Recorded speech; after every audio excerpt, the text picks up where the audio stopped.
Hello, Dartford! Oh, this Sunday evening, we well? Yeah, good. I'm not from Dartford, I'm from Norfolk. Yeah, I'm only saying that because I'm well aware that I don't sound like I come from Norfolk. And I know that because when I meet people, right, and I tell them I come from Norfolk, they don't even believe me. I'll meet someone, they'll go, where do you come from? And I say, I come from Norfolk. They go, no you don't. I go, yeah I do. They go, well you don't. I go, well I do. They go, well you're not actually from there. I say, no you caught me out mate, I was making it up to impress you. But why would anyone pretend to come from a county where the people have got more fingers than teeth? That is not... And I don't know why I speak like this, Grange Hill maybe, but I come from a traditional Norfolk family. That's the weird thing. I'll tell you how traditional it is. My dad's from a tiny village in the middle of Norfolk Broads, and he's got 7 sisters, and my mum is one of them. So, so you have heard of the place. Nice to be here in Dartford. Give me a cheer if you're from Dartford. Woo! What's Dartford like, is it? Yeah, I didn't want to say, but I didn't want to look around. It's a fucking shithole, bro, you know what I mean? Is that where the tunnel was? There's people trying to escape? Is that where that started? You were sorry? What? Okay, hello, welcome, but I don't have a brain cell between them. What did you say? We're all going to Norfolk. You're all going to Norfolk? We're in the tunnel? Oh, well, you're welcome in Norfolk. No, don't go. I hope it goes into the sea. But that's no, it's good, man. But I tell you, you're working class people. Cool. Right, I know you are, mate. Fucking hell, you aspire to be working class. Give me a cheer if you're middle class. Hey. Oh, in the back. Yeah, give me a cheer if you're working class. Yeah. Give me a cheer if you're working class and proud. Woo! That's me all day long. You've got to be, haven't you? Which I don't know if you know this, but if you are working class and proud, that basically means you accept your working class, but you don't think you're a piece of shit. Because where I live on our estate, 2 options: working class or piece of shit. Didn't want to be one of them. Here's how you figure out which category you fit into. If you or anyone in your family has got a tattoo that just says the word nan,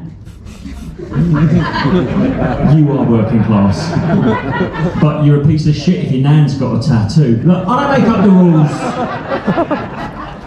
I'll tell you another one, Dartford. Trampoline in the back garden. That is working class. So you think you're killing life. Even that one with a net round it, you ain't fooling anyone, bruv. Hate to tell you, that's basically a tramp stamp for your house. So if you've got a trampoline in your back garden, you are definitely working class. But if you've got a trampoline in the front garden, oh, you're a piece of shit, alright? Jesus Christ. You only drive past those scumbags with a trampoline out the front of their kitchen window. It's like, what are you doing? It just looks vulnerable, didn't it? It kept bouncing up and down like a little lure. So what are you doing? Fly fishing for Prince Andrew? Get that shit out of the back, mate! Hide it! That sounds nice to be in this tent on a Sunday. Yeah, man, it's good. The best thing about being a comedian, I love the travel. I get to come to places like Dartford. And the worst thing about being a comedian is when I tell people what I do, they always say stupid things. There's one that I hear quite a lot. It's so ridiculous. My neighbour, he goes to me the other week, he goes, what do you actually do, mate? He goes, because you're here all week. And at the weekend, you go out. I said, I'm actually a comedian. He went, you're still a comedian? Went, yeah. And he said this, and I've heard it before. It's ridiculous. He goes, fair play, mate, respect. Stand-up comedian's got to be the hardest job in the world, isn't it? I thought, that is ridiculous, isn't it? Because it's not easy, it's not the hardest job in the world, is it? Because for my money, the hardest job in the world has got to be store detective in Sports Direct. Oh, how hard's that? Who are you going to follow in there? Everybody looks like a shoplifter in Sports Direct, doesn't it? In fact, you know, they've dressed the mannequins up like shoplifters as well. They've got decoys. Hey, can I just say, Dartford, when are they going to drop that charade that it's a sports shop? Because it ain't a sports shop at all, is it? It's just farm foods for clothes. They're trying to trick us by having random sporting goods in there. I was in one once, a Sports Direct, I saw a croquet set. Yeah, well, come on, as if. As if anyone that goes in Sports Direct has got a lawn. Do you know? Can't play that game on a roundabout, can you, bro? I thought, fucking get that croquet set out of here and sell something the customers in Sports Direct actually want. I looked around, I don't know, they want Slazenger syringes probably. Should do a 2 for 1 with Lonsdale teaspoons, they'd be flying out the door, innit? You like the drug references in Dartford? There's all there is to do here. So I'm going to speak to the crowd, I'm going to speak to this man here who stands out because he's got a nice jumper on. Hello sir, what's your name? Toby. What do you do, Toby? That was his best customer there. And a bloody good one as well. 5 stars TripAdvisor off my fucking nut, bro. So your careers advisor dobbed you in then. What did you do, Toby? You're a job doer. I don't think you're very good at your job, mate. You're going to be outside in a Range Rover or something. You're sitting in the front fucking road. Have you got a job or? You don't? Have you ever had a job? You have done. Why haven't you got a job now? Just taking a break. I think I'm interrogating this poor man. You don't really give me much to go with. Is this your solicitor here? You need the fucking elbow. If that's your solicitor, you're looking at a stretch. Holy shit. He can't read. What's your name, Ian? Come on, he's off the hook. He's got you in it. What's your name? He has deflected and it's worked. This is what you should learn this. What's your name? Dick. Richard, yeah, what do you do, Richard? You're an electrician, and what does Toby do? Nothing. Really, don't do anything? How have you managed to achieve this dream? What did you used to do? What was the last job you had? Trying the electrician. Who the fuck are you and why are you answering for everyone? The mastermind of the tent, I'm gonna hang on, I've got this. So come on in the glasses, what's your name? Don't fucking hide now, bro, I can see you, what's your name? Sorry, I'm too busy crying. You're too busy crying? Well, what's happened? Why are you upset? I was upset, why? Fucking hell, I know how language works. You what, sorry? The electrician that said he's unemployed. No, he's unemployed, he's an electrician. It's 2 different people. Is there anybody in this tent that isn't a complete fucking weirdo that would like to talk to me? This woman here, anyone who volunteers is a bigger weirdo. You hello, mate, what's your name? Mandy, what do you do, Mandy? I work in Tower Bridge. Woo! Mandy's brought her own pipe woman with her. Do you pay her to do that? Do you work in Tower Bridge as well? What do you do in Tower Bridge? Everything. Okay. I run a shop. There's a shop in Tower Bridge. What do you sell? Everything. You don't sell everything. Key rings from China. Key rings from China, and that's everything in your world, is it, Mandy? What, the key rings of Tower Bridge? Yeah. You work in Tower Bridge? Yeah. You work together? Yeah. That's a quite nice. They're answering in unison. You come as a pair, like one of these tower, like. Do you live in Dartford? What do you do? Did you used to work in the little booth at Dartford Tunnel? You were that sort of person who moved your way up from the.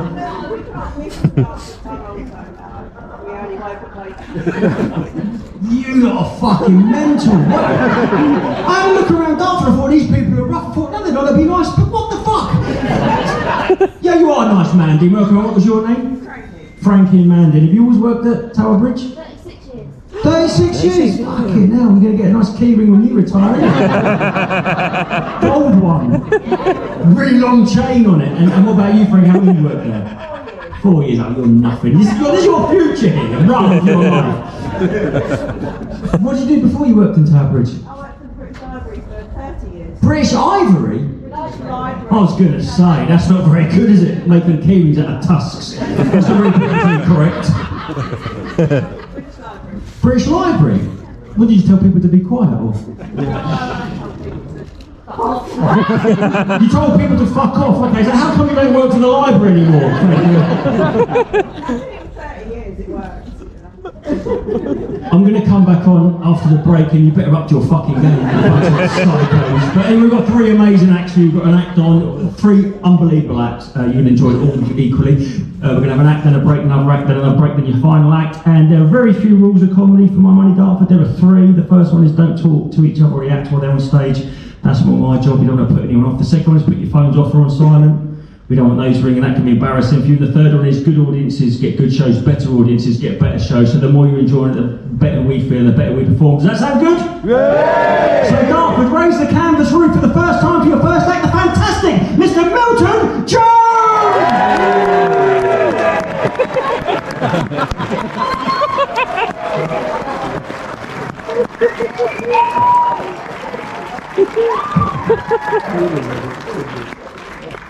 Good evening. Hey. He's a bit weird, isn't he?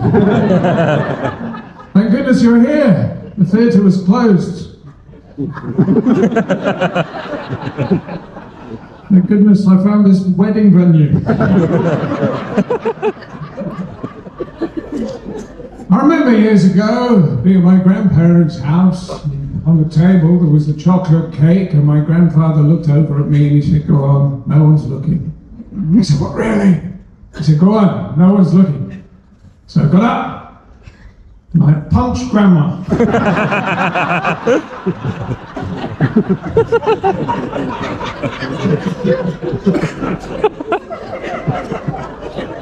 My aunt, she's almost Irish. Her name's Iris. My other aunt, she's on the spectrum. Violet. I always remember my mother saying, "You can eat the leftovers in the fridge." I almost froze to death.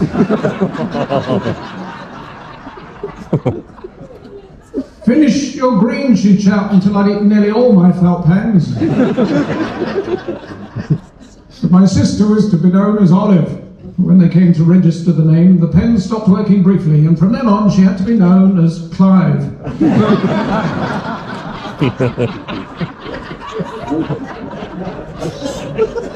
My real hero was my grandfather. Single-handedly broke the Enigma code machine. Grandmother was brilliant in her own way. She had an amazing method for avoiding winter fuel price rises. She died. Towards the end, we got her to rally for a bit, but probably shouldn't have let her drive a car. My enduring memory will always be of her giving us raisins. Birthdays, Christmas, always raisins. In fact, we used to call her Peshwari Man.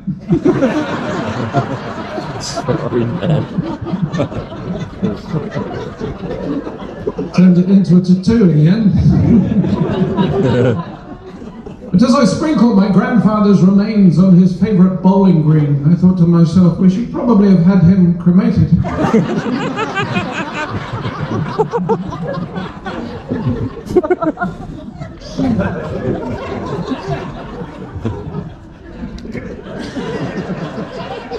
It's all right, no one's noticed.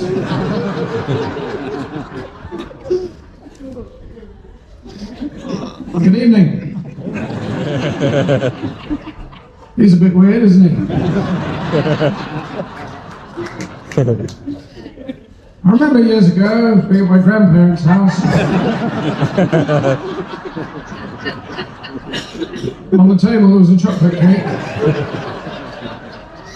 My grandfather looked at me and he said, "Go on, no one's looking." I said, "What, really?" So I got up and I punched Grandma. "Thank goodness you're here. The theatre was closed. Very glad to find this wedding venue." I always remember my mother saying, "You can eat the leftovers in the fridge."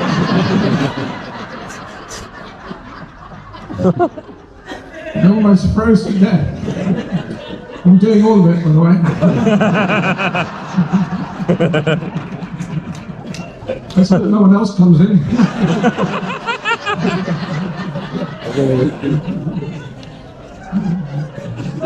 I've lost what I was going to do now. Any subject you'd like me to talk about?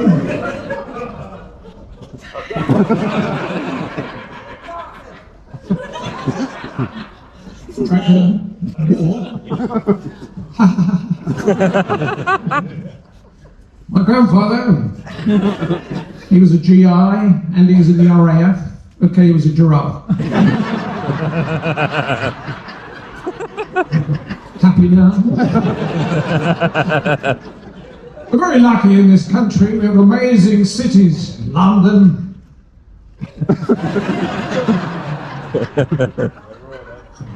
Any other cities people are proud of? Anyone like to pretend to be proud? Cardiff. Hey, I've got a bit of Welsh blood myself. I'm a kitchen knife at home.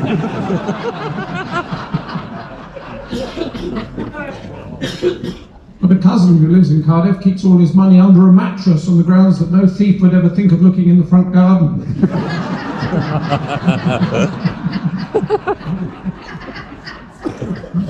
Could have been anyone.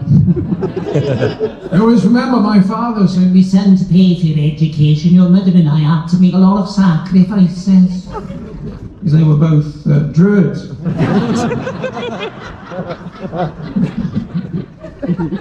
You have to admire the citizens of Sheffield, because not only did they have to make the steel, they used to have to sell it as well, so in a very real way. He who smelt it, dealt it. Recently I was just to the north of London, and it turns out, like a lot of people these days, I am in fact gluten intolerant. Yes. Did a show in Liverpool recently. A bloke came up to me afterwards. He said, "Hey, listen, I want to talk." I said, "Well, just keep practicing."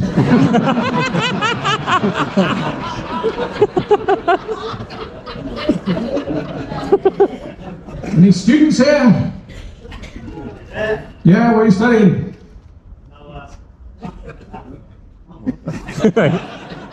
What are you studying? Photography. Ah, get the picture. What are you going to do with that? Take a photo. Well done, you thought that through. What college are you at?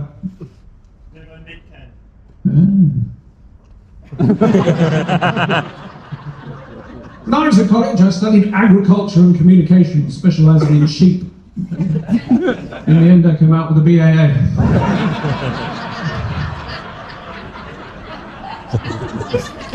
After that, I set up the British sheep census, but I fell asleep halfway through that. First job I ever had, washing dishes at an international radar station, but the dishes were a lot bigger than I thought they were. For a while I was a weatherman. In fact, I've still got a broken barometer if anyone wants it. No pressure. Don't talk to me about unemployment. I come from a tiny fishing village in Derbyshire.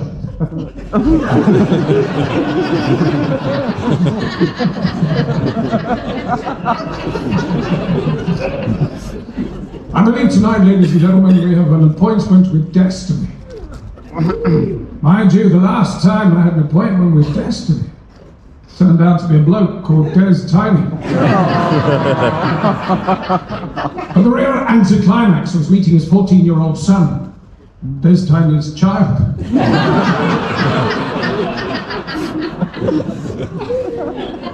I implore you tonight to open your minds. It's never too late for that. My grandfather was 94 years old when he set off around the world. Admittedly, it was in the form of smoke. No.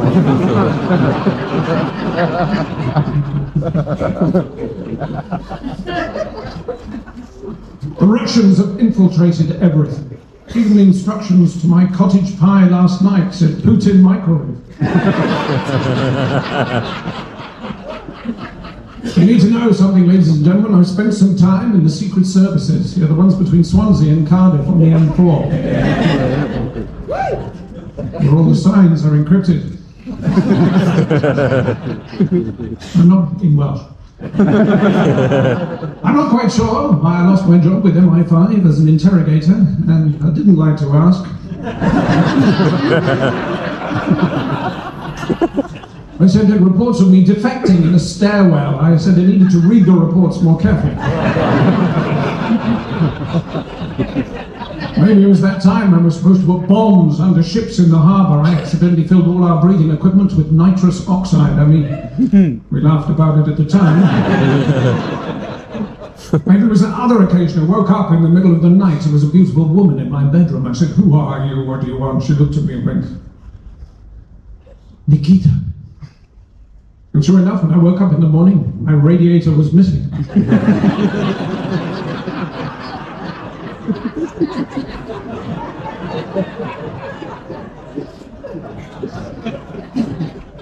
Any teachers here? Yeah, what'd you teach? Music. Any others? You see, this week the world's laziest teacher died and was buried in an unmarked grave.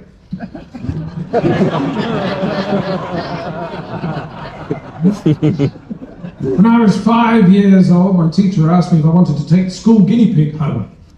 7 months later, I arrived in the African Republic of Guinea.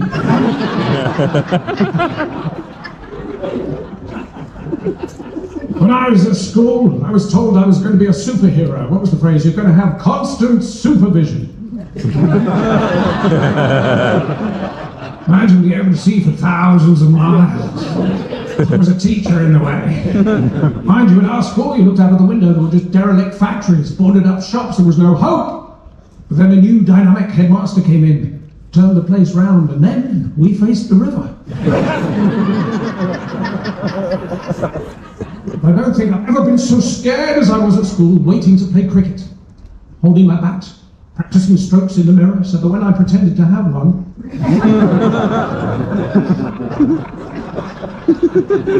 someone would definitely call an ambulance.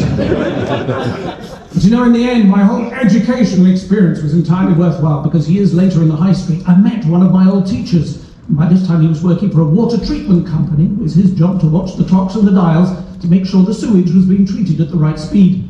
Then he apologized for such a long and boring explanation. But I said, don't worry. It's your own waste you're timing.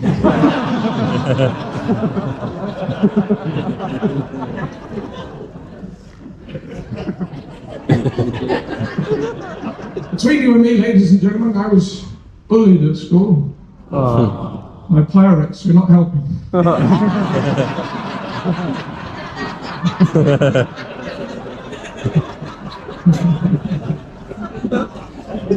The bin man said to me the other day, "Where's your recycling tubs?" I said, "You're not so thin yourself." Recently, I saw sheep pole dancing in a kebab shop.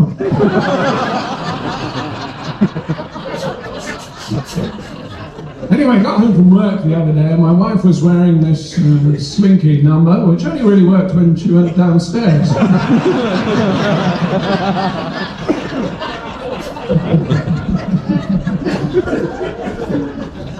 Bloke came up to me in the street the other day. He said, I've got a petition about ivory hunting. I said, are you for or against? He said, well, would you endorse it? I said, there aren't any elephants to endorse it.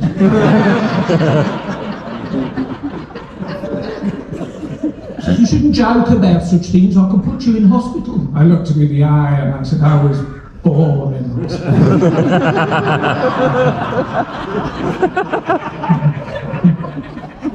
I remember the first day I worked in Tesco. I went in, I picked up a lasagna and read remove cardboard sleeve and film. To this day, it's the most boring video I ever made. In the kitchen, I was one of those cooks who shouts and swears a lot, but then I discovered oven gloves. I remember once trying to prepare some broccoli. I said, listen, you're going to be boiled in a saucepan. Even then the kids aren't going to eat you. I mean, at least onions think you care about them. In the bakery, my favourite was millionaire's shortbread, or as millionaires call it, shortbread. Or as short millionaires call it, difficult to reach biscuits.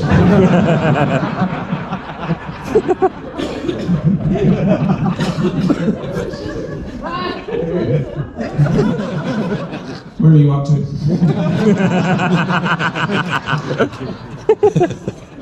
Nikita?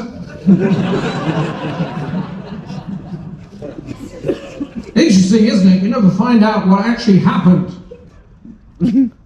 after the happy ending in a musical. Now, Simba had to be put down because he attacked a German tourist who was one of their former chancellors, and at the funeral everyone had to sing the Merkel of Life. How there's going to be another giant wheel down by the Thames dedicated to Mary Poppins called the London Umdiddle Umdiddler.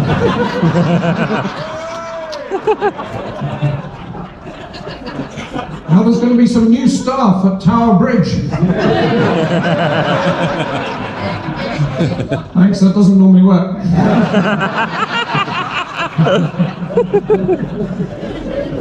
How I'd like to take the cast of Mamma Mia out to lunch, and if I could, I would, my friend.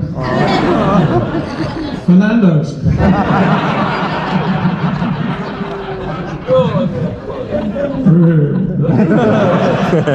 So a demonstration the other day. So doctors, I ran down, gave them some ice cubes as their placards demanded. Turns out they wanted justice.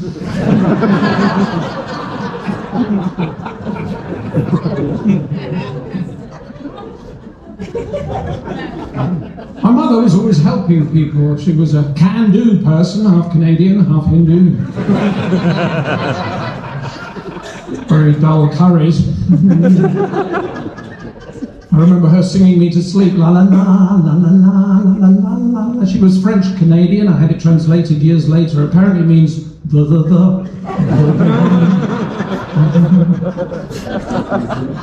In truth, no one really knew who my father was, which made conversations with him at the dinner table very awkward indeed. I remember the first time I ever sang in public. It was in a nativity play. I was 5 years old. I was Angel A, or as the other children call me, Angela.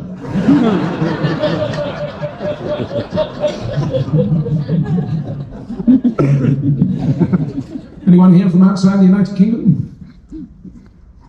Anyone ever been outside the Kingdom? Anyone ever left the Dartford area? Does anyone know the name of another country? Anyone like to guess a name? France. Good guess. I can't even count to 10 in French, and to our 4, 5, 6, 7. Sorry, I've got a wheat allergy.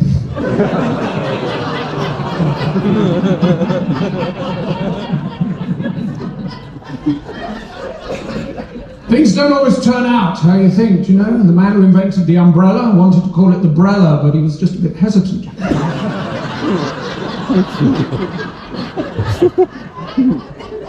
It takes 12 years to become a qualified baker. Well, 13, but they don't tell you that. My uncle was a very lazy bank robber. By the time he tunnelled into the local branch of Lloyd's, it had become a Wetherspoons.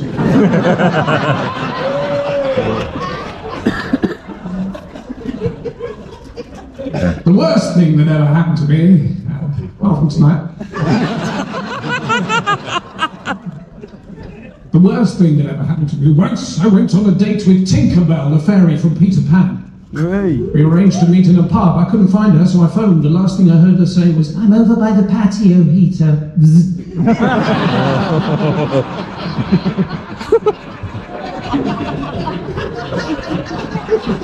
I was so upset I climbed the church steeple and it wouldn't come down. I had to be rescued by a boy with very long arms, but he was the only one who could ever reach me. Son of a preacher man. Yes, he was.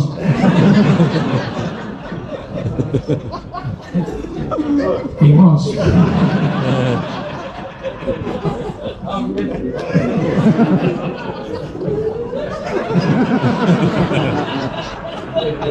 Oh, yes, he was.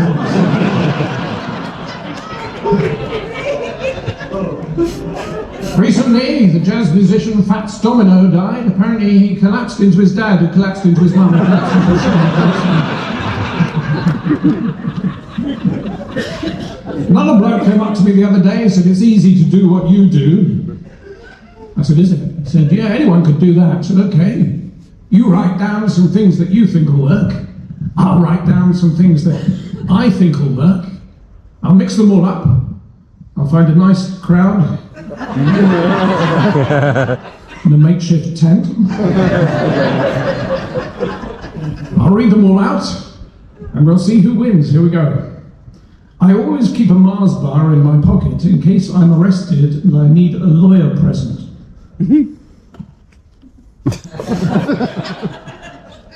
That's one of his.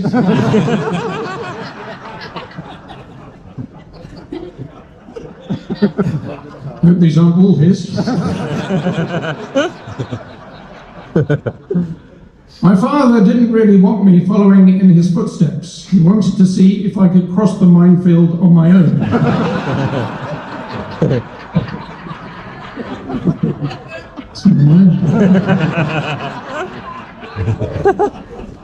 Annoying, isn't it, when you accidentally lock yourself in the cupboard under the stairs, and when you manage to turn the light on, even Henry the Hoover's having a laugh. That's one of his. I really enjoyed COVID. Perhaps I shouldn't say that, but I ate a lot, drank a lot, and watched a lot of Netflix. My only slight sadness was losing that job in a lab in Wuhan.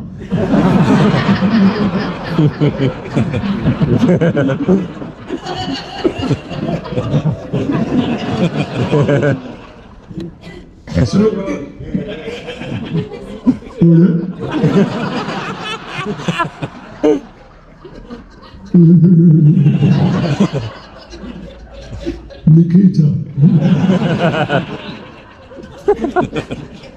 So if I could give some advice to my 7-year-old self, I'd say, don't be afraid if a weird man looking like you in the future suddenly appears and tries to give you some advice.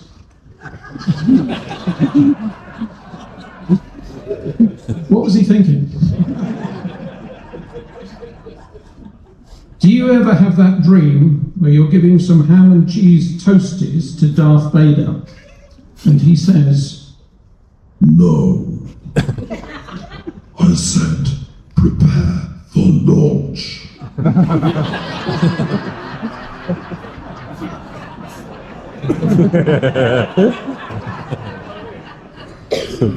So why do the police think they can stop muggings by doing stop and search, which is exactly how you would teach someone to do a mugging?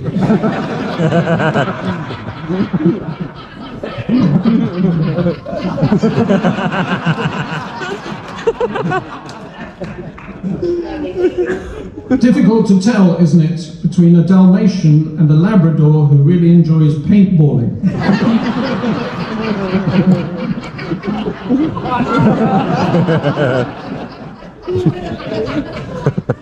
I remember as a child going to the shop and opening a box of Ferrero Rocher and taking the wrappers off and stuffing them down my trousers, and the shopkeeper stopping me at the door, and a couple of them rolled out of my trouser leg onto the floor, and the shopkeeper said, "Are those chocolates?" And I said, "I hope so."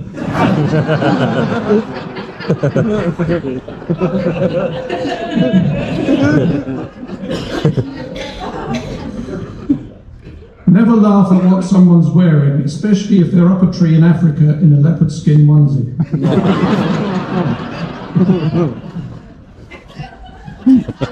And finally, the electrician phoned today. "I need to cancel tomorrow afternoon." I said, "What, for everyone?" "But how will you make it go dark straight after the morning?" He said, "Listen to me, sunshine." I said, "Wow."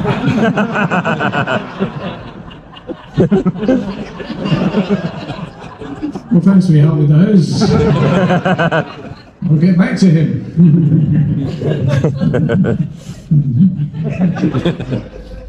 When you get home tonight, hold your loved ones tight. It makes it harder for them to punch you. Awkward though, isn't it, when your partner buys some surprise tickets for a concert and you say, "Well, what kind of music is it? I need to know whether to dress smart or casual." And they say, "Orchestral," so you go dressed as a kestrel.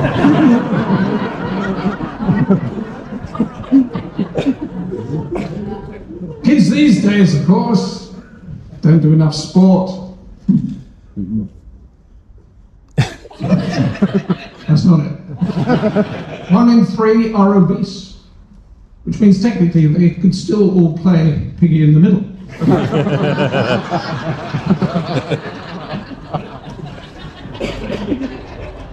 My niece, she has recently qualified as a vet, but now she's going, oh, I don't want to make a mistake, I don't want to make a mistake. I said, don't put yourself down.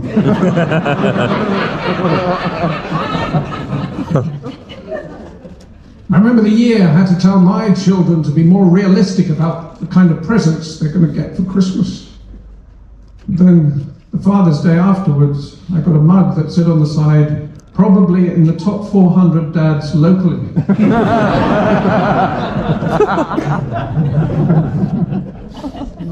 I got here by train. The whole journey there was a child opposite screaming. I could even hear him through my wolf mask.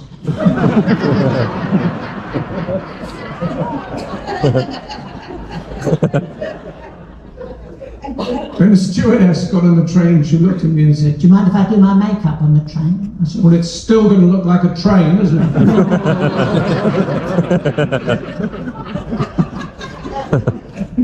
And this bloke opposite went, hey. Oh, nice to see you again. I'll tell you what he said. It's you, isn't it? I said, yes. He said, you're probably going to put this in one of your skits. I said, no, it's probably not entertaining enough. Anyway, we were both right.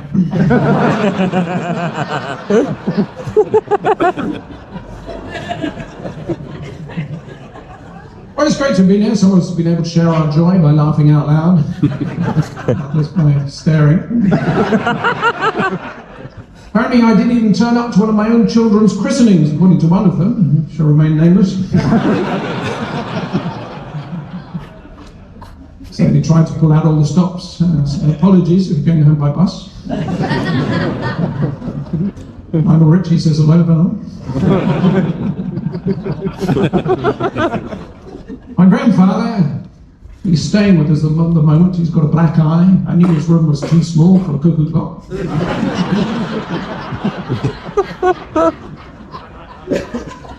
My other grandfather broke his leg by standing on a doormat. Probably should have explained to him the concept of a helter-skelter.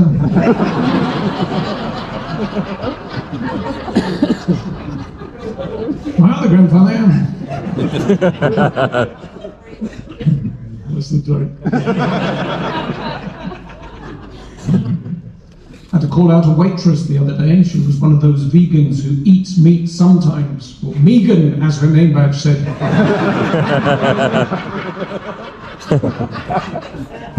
Anyway, I'll leave you tonight with this. The best thing you can do in life is try and turn something bad into something good.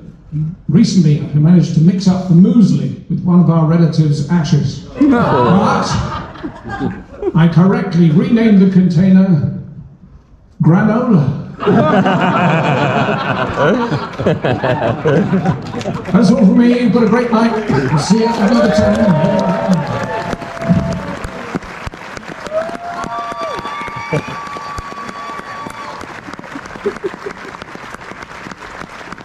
Milton Jones, ladies and gentlemen! First section means it must be our first break from seeing 15, 20 minutes. Do what you've got to do, but before you do go, please, one more time, give it up for Milton Jones for seeing them. Ladies and gentlemen, for the second time this evening, please welcome back to the stage your host and conqueror, it's me!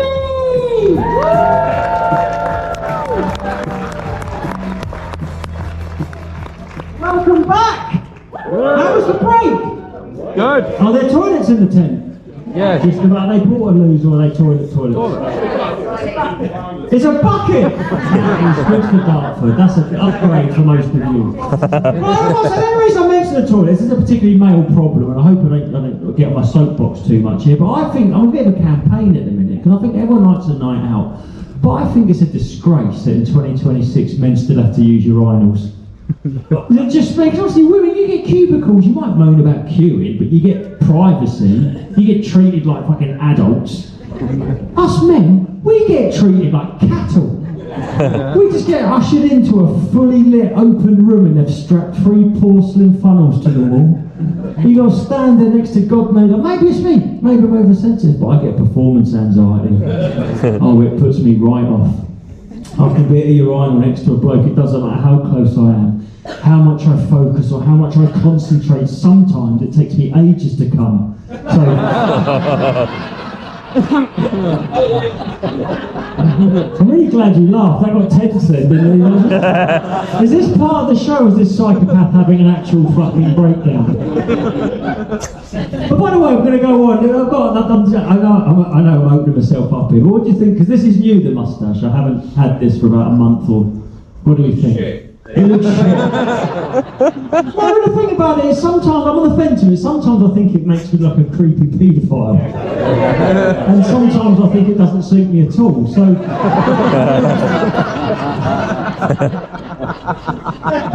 But there's a weird stereotype, isn't it? Because there are no famous nonces with moustaches. I don't know where it came from. If you think about it, none of them got moustaches. Like Jimmy Savile, no moustache. Prince Andrew, no moustache.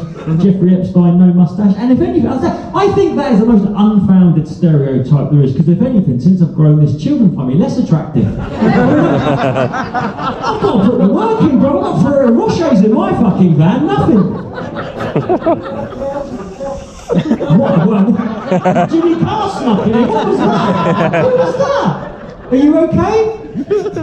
Was that? Did I hear that? Am I having a stroke? Or did that happen? Was someone going wah wah wah like Charlie Brown's teacher over there? They just stop doing it and explain. Oh, okay. But before we go, is anybody celebrating anything this weekend? Of course, happy! Oh my God! Son of the year on stage. Yeah, I'm sorry. Happy Mother's Day, ladies. Did you all have a nice day? You two are arguing. Yes, you have had a nice day. Towers in the front row. That's what you've got to be known as from now. But, no, I actually forgot it was Mother's Day because I've been celebrating. It was actually it was my first wedding anniversary. Second wife, but first. Why did you do it again? But I've got to say, ladies and gentlemen of Dartford, I'm afraid to report the honeymoon period is officially over. And I know this because last night she gave me the talk about maybe we should spice things up in the bedroom. That is not a good appraisal, is it? I thought everything was fine. But then I tried to be a modern man and they say the key to a to a relationship is communication. But lads, you've got to listen. It's about communication is listening as much as because I got it wrong and I fucking got it completely wrong. I fucked it right up. So she said last night, she goes, how do you fancy spicing this up? I said, of course we can. What you got in mind? She goes, how about a bit of role play? I go, sure, what sort of thing? She goes, well, be honest with you, she goes, I've always been really turned on by soldiers. So I dipped my cock in a soft boiled egg. I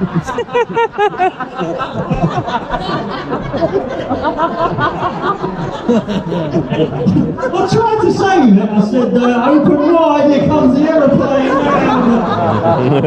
If anything, that was just great.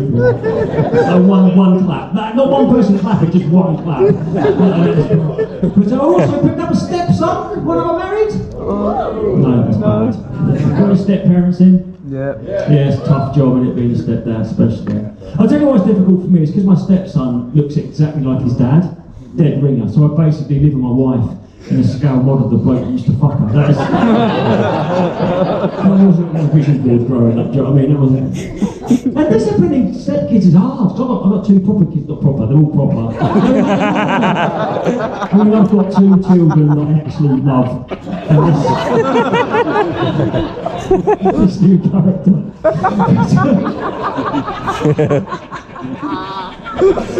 No, but discipline them's hard. And I'll tell you why it's so difficult to discipline someone else's kids. Because I've learned this, Dartford. It's because children are like cakes. But what I mean by that is if you made the cake, you can criticise it. Right, if I made a massive cake and gave you all a slice of it, you were going, I can go, no, I'm not entirely thrilled about how it's turned out, if I'm honest. But if you were eating a bit of cake what someone else has made, you can't criticise it, can you? But me, you've got to pretend that's the most delicious, moist, perfect slice of cake you've ever had, even if that slice of cake is a fat little shit with ADHD. 2 claps. I'm getting there. Are you ready for the next act of the evening? I said, are you ready for your next act of the evening? This guy, please welcome the fantastic Eddie Primson. Give it up.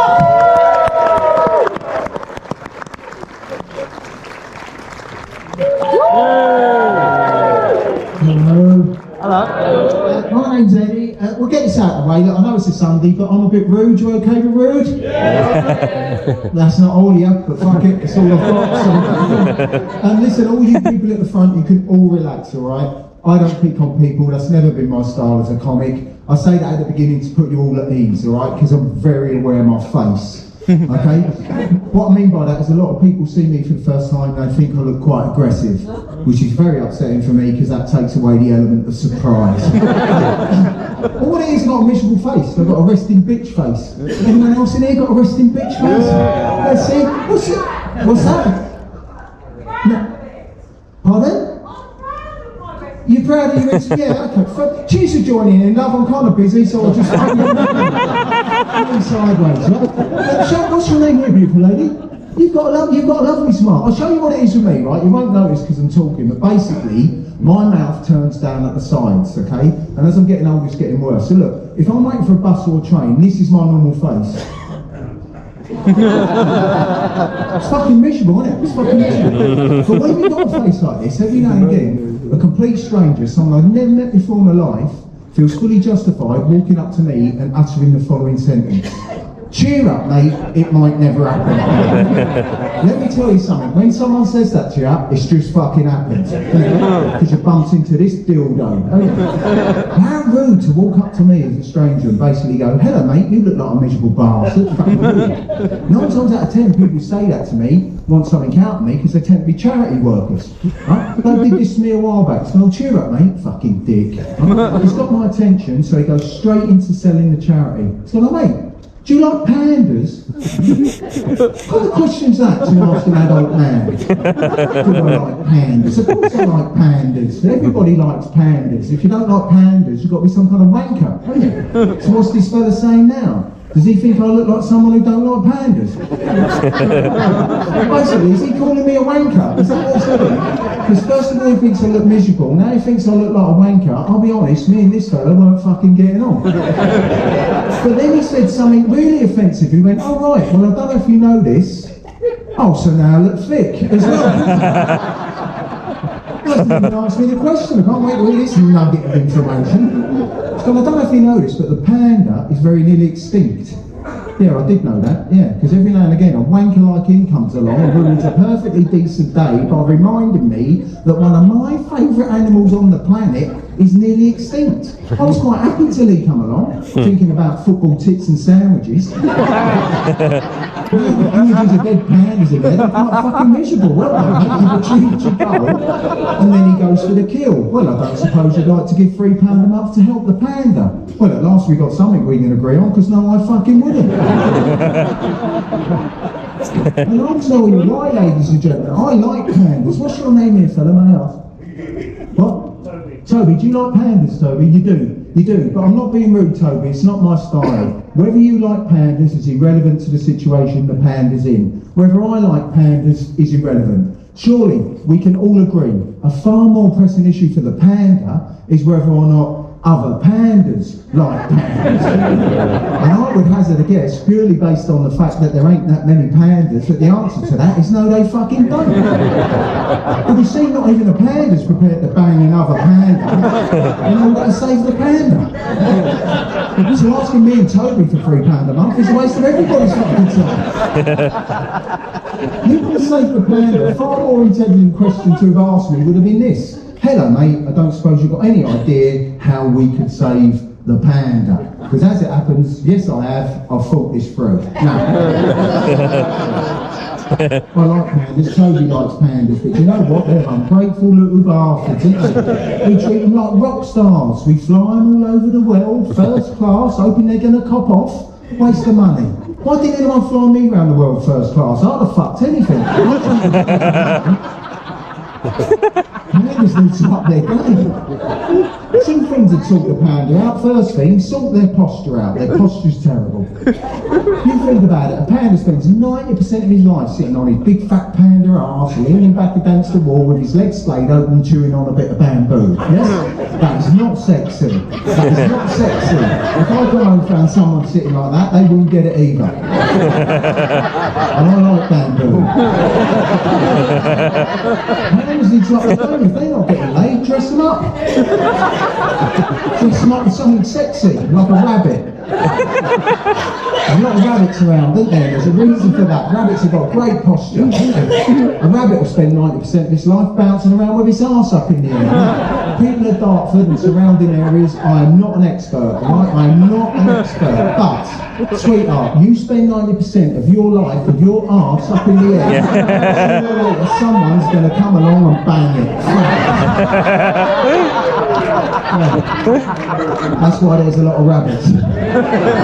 Pandas are shit, isn't it? Sitting around look like fat, lazy children. All I'm saying is there's a cost of living crisis out there. Next time someone asks any of you for £3 a month to help the panda, ask them if they're buying rabbit outfits, and if they say no, tell them to fuck off. Say yourself to them. Right. Let's start this gig then. Let's get into it. It's lovely to be here. I'm an old bloke, by the way. I've lived a life. I was married for 20 years, got divorced, went straight to a 5-year relationship. That went tits up. So there's a lot of couples in tonight, yeah? Yeah. Good luck with that. We'll never last. You're fucked. But look, I'll hold my hands up here. Because look, there's a lot of ladies in here. I'll hold my hands up. It's very tip heavy. As it crowns. You're not going to drown, are you, love? Fuck me. But ladies, I was the problem in my last relationship. I'm a bloke, right? I'm a very old school type of man. Very set in my ways. I annoyed my last girlfriend constantly, and I said to her, look, I know I'm the problem, we've got to sort this out, you need to tell me, what's the one thing that annoys you most about me? To which she replied, the fact that you think there's just one thing.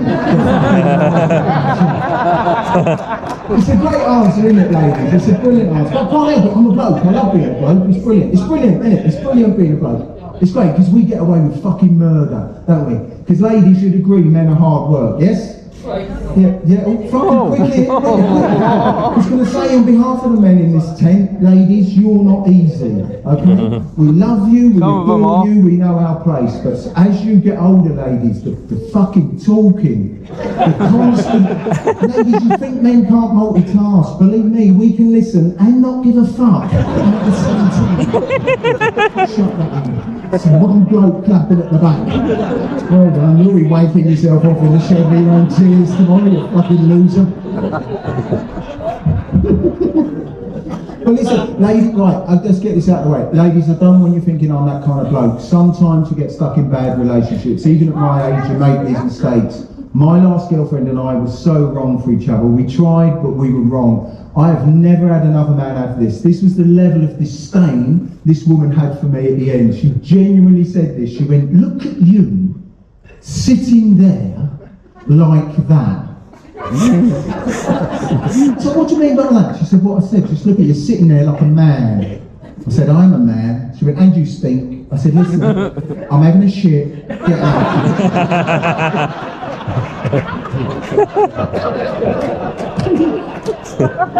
All right, stay in the bath. I don't remember, like that can be, Mum. But last year, no, it's not last year, 2 weeks ago I had my second wedding anniversary. I got married again. Now look, we need to get this out of the way. I'm an old bloke, right? Next month I turn 62, next month I have my 62nd birthday. So let's get this out. I'm an old bloke, that's the only reason I bring that up. Who's under 40 in here? Can you give me a shout? Okay, right, now, I will be talking a lot about sex from now on, okay? And I know you people under 40, you don't like the thought of us older people having sex, but we still have sex, okay? All you young people in here, you didn't invent sex, okay? And that pervy stuff you do, your dad's done to your mum. This is Dartford. All the women in here, right, they've all been fingered. All the women have been fingered. Yeah, remember that when you go around to Nan's house, okay?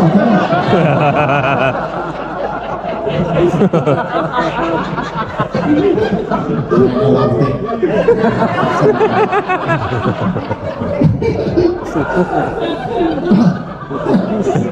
But I love my wife. I love my wife. We're a lockdown couple, and she's another comic. My wife, her name's Louise, and we had our first Christmas during lockdown. Now, because we're both comics, money was tight. So I said to Lou, "What do you want for Christmas?" Now she knew money was tight, so she said get something for the bedroom department, which I thought was nice. Now look, we're all adults in here. We all come from the same part of this world, right? We all know for a couple, the first item to go to play with in the bedroom is bum beads. Right, bum beads is standard first, right? Because I was skint, I had to Blue Peter it. Blue Yeah, Peter. so basically, bit of string, some pickled onions.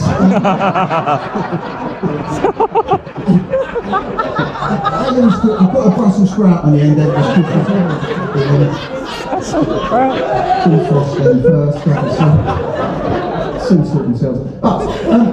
But this might surprise you. I'm actually a very romantic man. Right? I know how I come. I'm actually a very, very romantic man. I adore romance. I'm quite in touch with my feminine side, mainly due to my mum and my sister. I adore romance. Now, are you a couple? Are you a couple here? Are you? Where's a couple here? Any couples?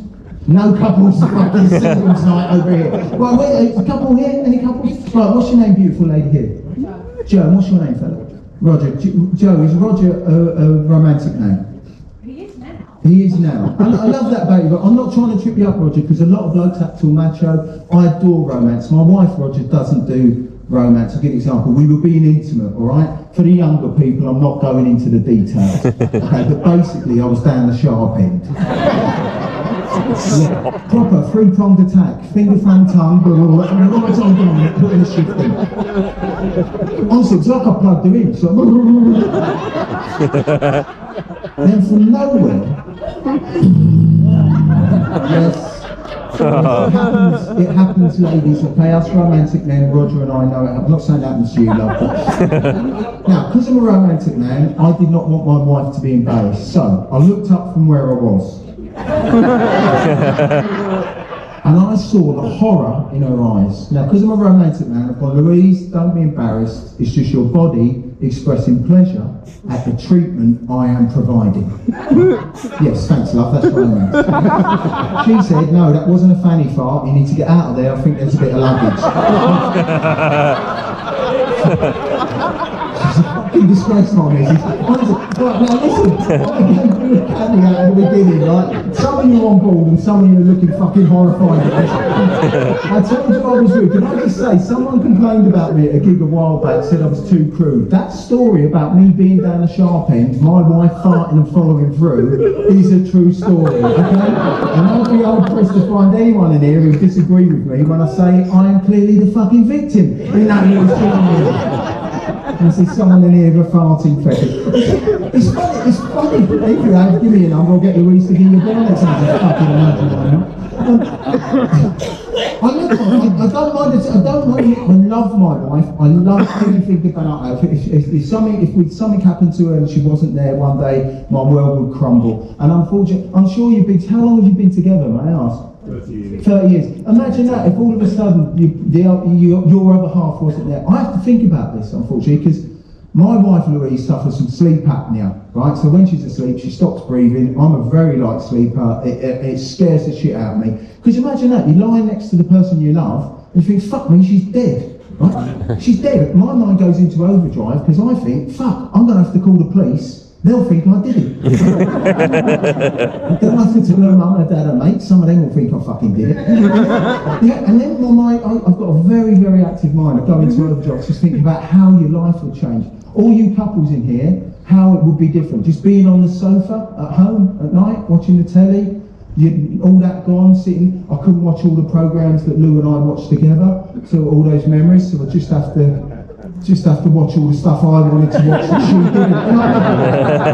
It's a horrible thought, isn't it? So we get Sky Sports, take your mind off it. I know. Horrible. Have you got Sky Sports? You have, I haven't. It's £80 fucking quid. It's all I want. But it's a horrible thought. And then I'd have to get rid of all her stuff in the house. I couldn't be surrounded by all her stuff, all those memories. So I'd just be left in the house with with all my stuff. You know, it's wonderful. And then there's a house, I'm not showing off, we've got a big house because we bought a wreck, we've done it up, put a lot of love and effort into that house, so I couldn't be there with all those memories, so I'd have to sell that, and although probably come out quite a chunk of money actually. It's a horrible, maybe move to the seaside, mate, get a jet ski. Horrible thoughts, isn't it? It's do you know what, I'll get a new car. Fuck it. Fuck it, if she's dead, I'll have hers. And then just, I'm sure you couldn't imagine being with anyone else. I couldn't, I'd just be comparing them to Louise. And I've still got needs, mate, so I don't know what to do about that. Probably just find a website for people who wanted uncomplicated sex with strangers, no strings attached. It's a horrible thought, isn't it? All these things. Maybe in car parks, we'll easily get someone in the back of her car, give me a good fucking see into. Anyway, then she started breathing again. So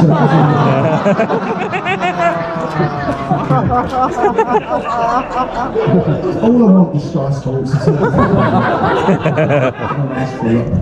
It's funny, it's fun. Right, I'm going to go off at a tangent. It's so funny what people, all you people that have this in your life, but you get it a lot as a comic. Oh, you can't say this, you can't say that anymore. If ever you hear a comedian say that, it's bullshit. Right, because one of the jobs of the comic is to hold a mirror up to society. You can say anything over this microphone. There's two things. One, never punch down. Two, if you're going to say it, believe in it, right? The world's fucked out there, right? None of us are going to change what's going on out in the world. If you're under 40, please, I'm not preaching to you as an older bloke, but when you're under 40, you should have a big circle of friends. By the time you get to my age, you should have sifted all the cunts out.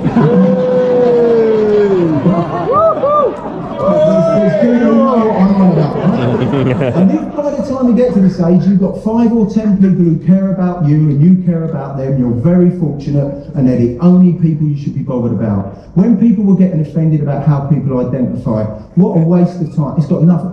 Do you know, when I meet someone now, do you know my main concern? Do you identify as a plumber? Can you fix a boiler? No, nice dress, let's fucking move on. If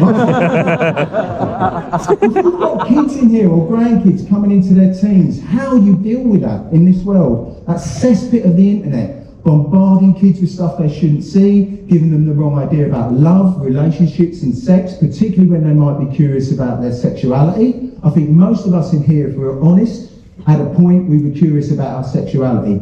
I did. I don't mind admitting it in front of a load of strangers, but in our day it was different, mate, wasn't it? You just stuck a toothbrush up your arse. If it wasn't for you, you couldn't.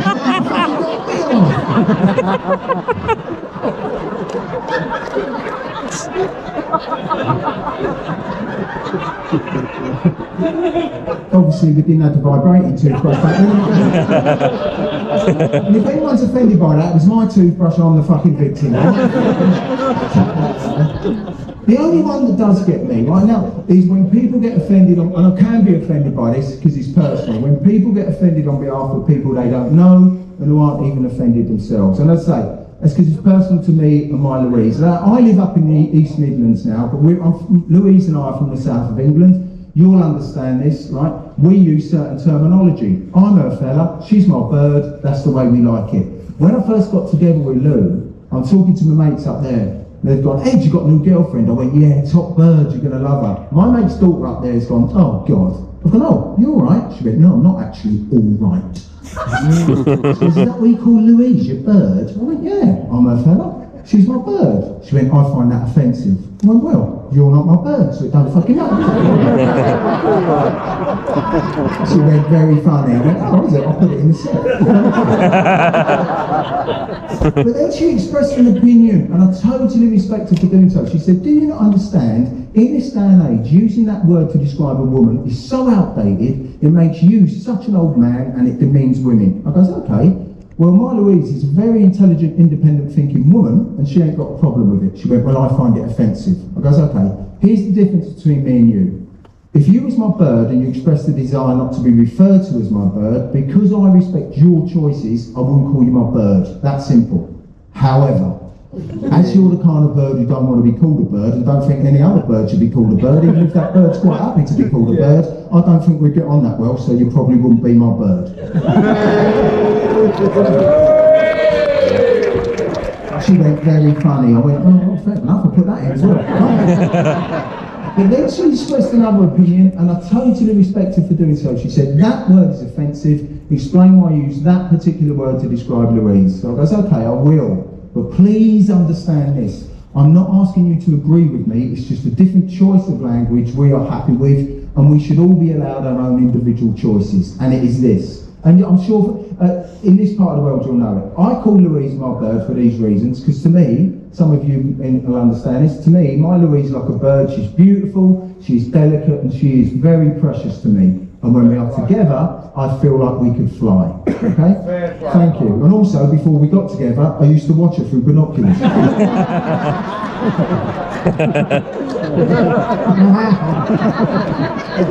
But she don't know that.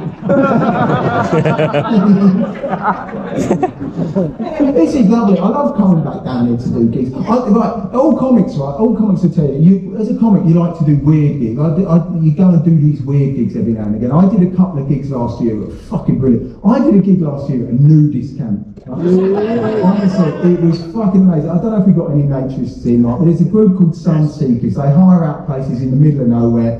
It was on some derelict farm in the middle of Lincolnshire, it looked like a fucking scrapyard. I turned up at this farm, right? You all right? You've got no truth there, right? You've got his dick out now. But I turned up on this farm. Now, I was allowed to be dressed, okay? But they walked me into this farm. There were 70 people stark bollock naked in this farm. I walked on and went, who's under 40 in here? One person. I got, who's under 50? I got to who's over 80? Half of them put their hands up, right? Honestly, if anywhere needed ironing, it was this fucking day. It was so many fucking wrinkles. I died so fucking badly. It was a red hot day, right? It was all these old boys sitting on plastic chairs. I said to this old boy, you're taking a chance, you'll sit on that chair, your bollocks will drop through, you'll stand up and you'll take that chair back to your Nothing. I got nothing. I died so badly, by the end of that gig, my mouth was drier than the fannies in that bar.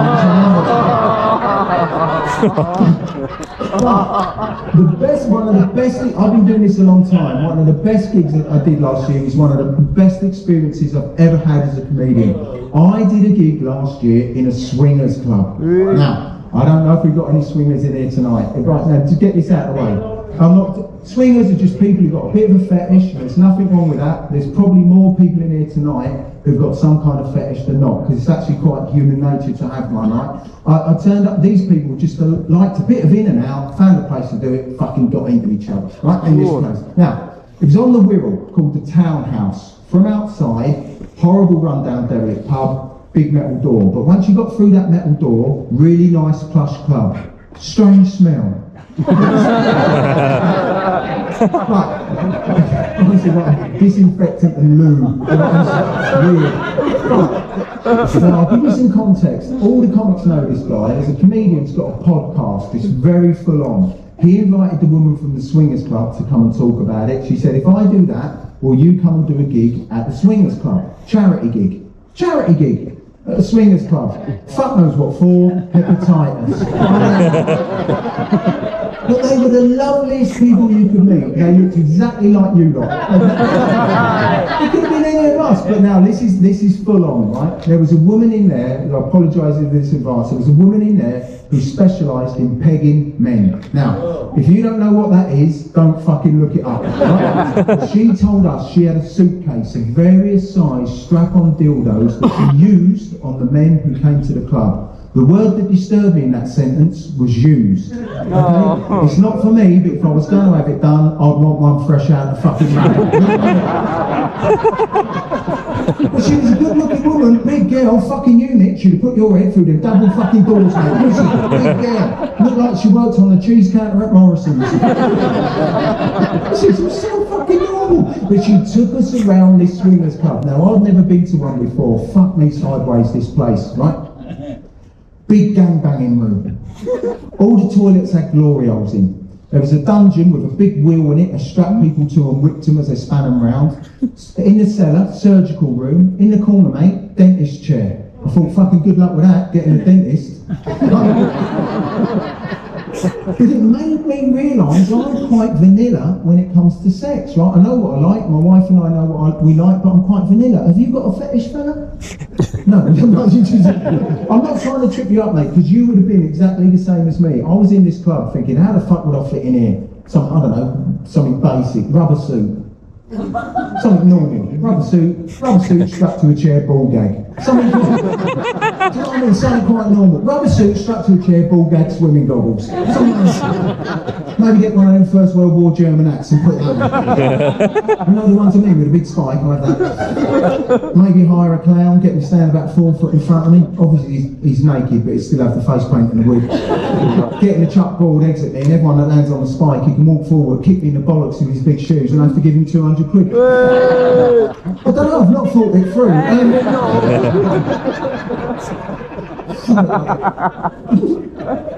Lovely people. I'm going to leave you on this, ladies and gentlemen. It's been an absolute pleasure to be here. A wonderful gig to be in this tent here tonight. I'm going to leave you on this. I haven't got any children. I'm not going to have a go at the parents. Who hasn't got kids in here? Just give me a shout. Not many people, okay, right. So can I say on behalf of that one person and myself or any other childless people in here, can I just say this to the parents and the grandparents in here, that you do love showing us photographs of your kids.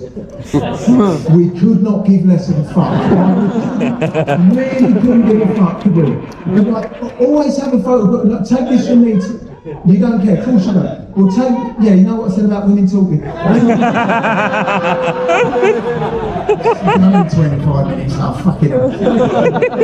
I'm joking here. Take this from me tonight if you take nothing, sweetheart. What's your name? Frankie. Always have a photograph of you with you, because then you can play top trumps. Anyone gets a photo out of me and goes, oh look, here's my little David hanging out in the garden with his friend Sam. I go, oh, that's nice. Well look, here's one of me hanging out the back of my missus. That's usually the end of the conversation. Listen, you've been an absolute pleasure, ladies and gentlemen. Enjoy your rest of your weekend and the rest of your night. I'll be able to drinks and I'll see you again. Cheers, mate.